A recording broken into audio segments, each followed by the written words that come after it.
Great times and great fellowship at the 2021 Spring Meet, Fish Pond Lake, Letcher County, Kentucky.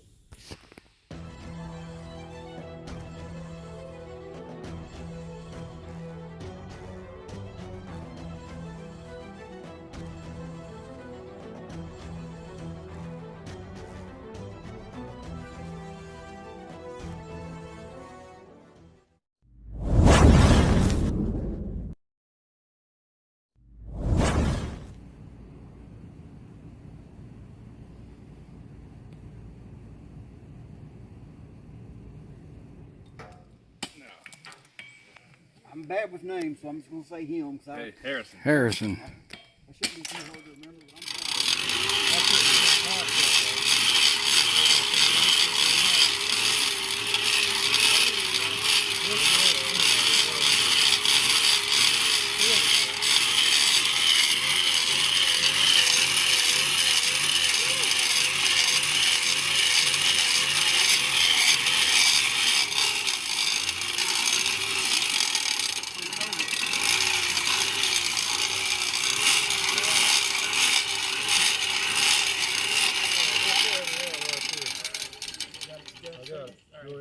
I'm used to having to do something with this hand, so it's kind of off-putting to do it with one hand.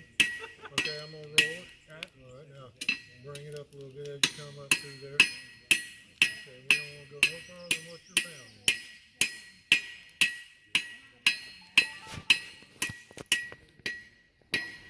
All right. I can't tell because the color is Where the sun's at. Let's get it hard again. That's the only problem about doing it out in the daylight. We are forgiving. There's no problem with our transport.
Blacksmiths could keep the heat in the piece by the way they use the hammer. Yeah. And they would actually keep the heat running in the piece where they wanted it. Okay, they don't say. So while it looks like you just kind of beating and tapping, there's actually an art to working that metal and running the heat where you want it by the way you're hitting on it and turning it. We're getting a build up on that. Okay, we're gonna do that again. So the two most valuable people in the 1700s, 1800s in a community, you know who the two most valuable people were? Blacksmiths and carpenters. And bartenders. You know, and whoever the barkeeper was in a lot of places. But seriously, the blacksmith was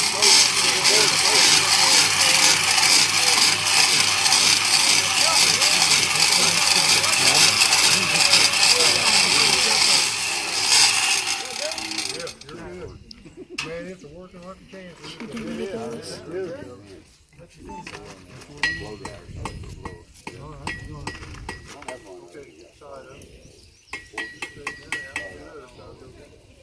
Now, James, you're shaping the drop point of the blade right now. Is that what you're doing? Right, That's yeah. the tip right there. In case everybody can't see.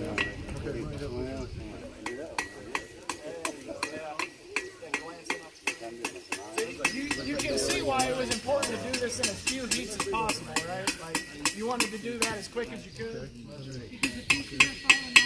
Well, so the scale is actually parts of the metal burning off, and then it's so much work to work a bellows or anything else, and it burns up your fuel.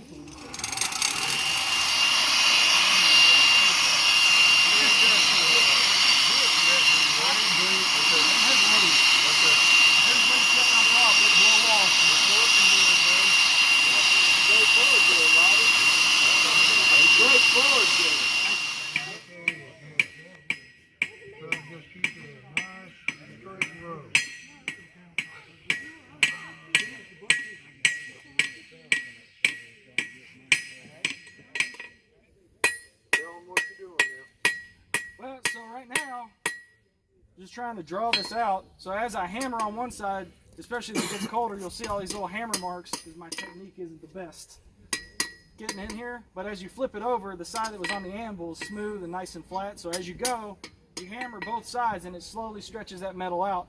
Think of it like hitting a thing of mud.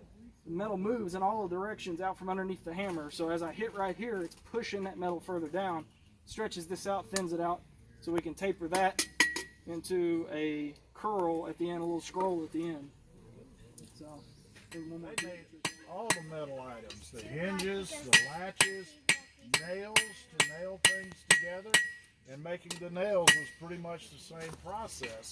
So the blacksmith was a really important guy in the community.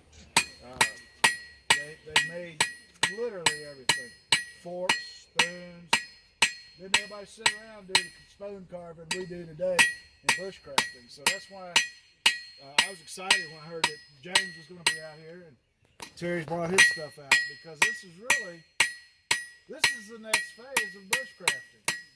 Once you get out and start getting established, you got to start building. gotta hold that table.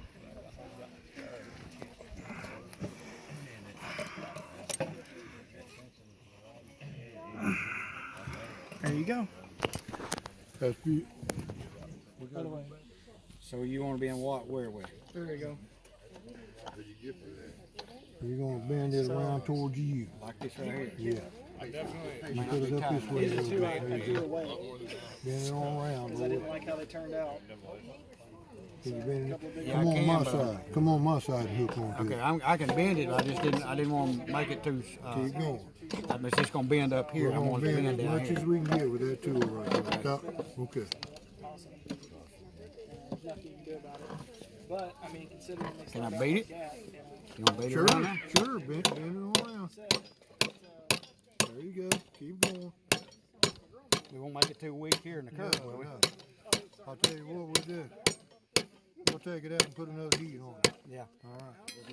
And then, but then I was like, well, but I can make one, and so I made a forge after that, and just, you know, there was like a big piece of steel, the I-beam that I used to use as an anvil, laying on my property that somebody who owned it before me left.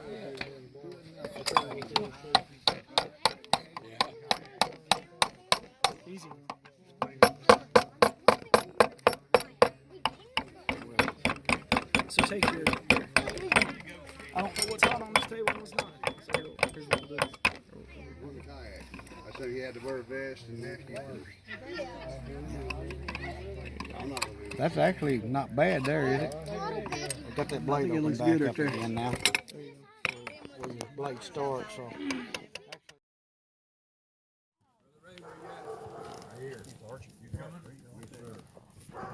My buddy Chuck was in some sort of communications. Yeah. Electronic shit, and I was electronic stuff too.